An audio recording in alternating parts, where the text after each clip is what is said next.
Hi guys, it's Mel again. Basically, I'm just gonna be discussing the title of this very video. Yes, just collecting in Australia. To start off, I'm just going to explain how I started collecting like my very first manga. So basically, what I did was just bring my wallet, bring my phone, go to like the nearest QBD. Yes, I found the Death Note all in one and I was like, damn, those prices. So I basically just copped it for around $70. But then when I later looked back on the internet, some people were selling for as low as like around 60 something, and I was like, wow, I could have saved $10. And if you live in Australia, you know that books are really fucking expensive.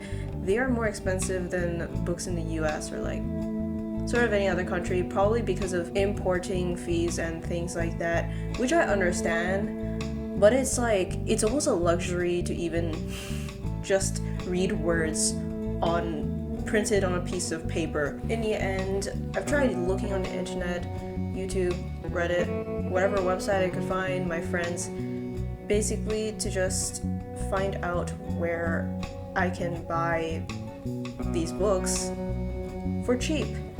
And the thing is, they all just pointed to Right Stuff. And yes, I know some Australians do use Right Stuff, but for me, I don't. Because even though the prices are very good, the shipping fees are very cursed, and I don't like to talk about it. So basically, it's literally like buying the exact same thing in Australia. It's literally just as expensive, so it's like, what's the point? Therefore, I have made it my very own personal quest to find at least some ways to make it easy for us collectors in Australia to collect for a slightly lower price, or just make it more convenient for us to collect stuff. So the first place where, if you have no clue where to go, just go on buko.com.au. It's a fantastic site. I use it all the time. You can use it for other countries as well if you're living in other countries. They have servers in UK, US, I don't know, Italy maybe. They basically just lots of countries. And what they do is, so basically it's very easy to use. Just type what book you want, clarify the edition or language, and then they'll give you an entire list of the retailer and their availability and the cost, including the shipping. So I thought that was like just super convenient. If you are curious about secondhand stuff though, they do point out some secondhand retailers.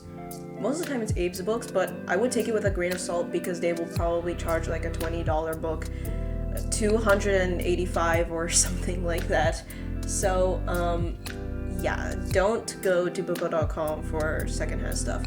For secondhand stuff though, you go to Gumtree or Facebook Marketplace. It's gonna be rare to find the exact series you want, especially if it's a bit nicher, but it's really good for 2000s to like quite recent popular books such as The Promised Neverland. Occasionally you will find the very rare like hardcover Berserk, but honestly it's sort of just gambling at that point, gambling your time, but it is quite fun to browse Facebook Marketplace and stuff like that. In fact, that's where I got my the first 5 books of Vinland Saga from for an absolute steal, 70 AUD including shipping, and I basically saved like more than $100, I think. So yeah, I'm not gonna lie, I'm pretty proud of myself for that. Obviously with secondhand stuff, expect a few dents here and there, some yellowing, but like I call it character instead of damage, so it's called character. It's character.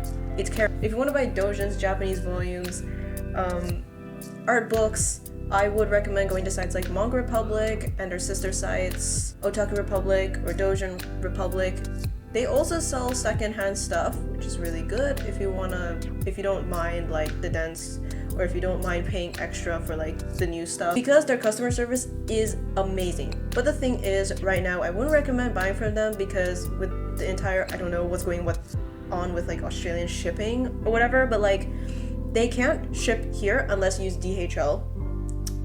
And the thing is, DHL is going to cost 40 AUD. So unless you're going to buy like something huge, like something that's extremely expensive, it's just not worth it, and not worth it right now. They do have free worldwide shipping initially, or until this entire Australian debacle is like done.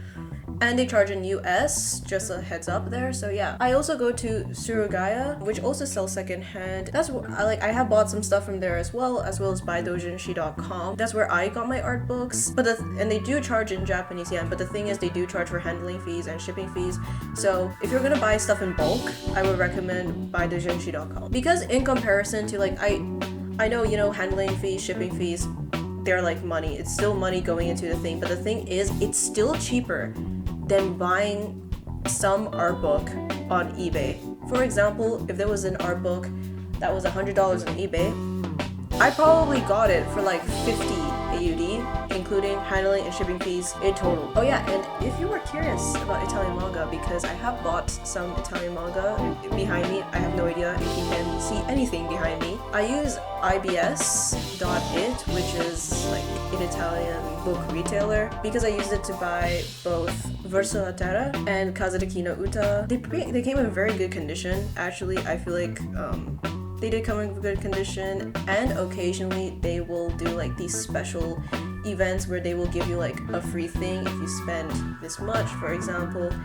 I bought a free Rosa Versailles tote bag when I was purchasing Kazuteki, and I got a free print of The Promised Neverland on one of the other events. So like it's just really cool. Like I don't know how often they do these things, but I do think they happen around probably near the end of a year or something like that. They were also able to communicate in English, and for bigger stuff I think they tend to ship it with DHL, and for smaller stuff they tend to ship it with FedEx to Australia. Of course, shipping from Europe is expensive, but it's not that bad. It's around like typical retail Australian price if you put all of it together. So it's like you're basically paying a foreign language book, but like the same price as you would like a typical Australian retail price book, which isn't bad considering like that is in another language. And personally, I think the quality is like really nice on Italian manga, so like I think the price is definitely there. Or maybe I just have gotten so used to the Australian pricing of books that like it's just like gaslighting me into saying like, yeah, this is normal. This is fine. So even though in the end collecting manga in Australia is not the most ideal hobby to have, each volume feels extremely significant on my shelf. I feel like I have poured blood, sweat, and tears into my collection, and like every volume like I'll definitely cherish. So I hope that you guys took something away from this, learned something. If you have any more like recommendations or advice, feel free to leave it in the comments below, because I also need that advice. So yeah, don't forget to subscribe, turn on the notification bell, and yeah, I'll see you later. Have a good one, guys.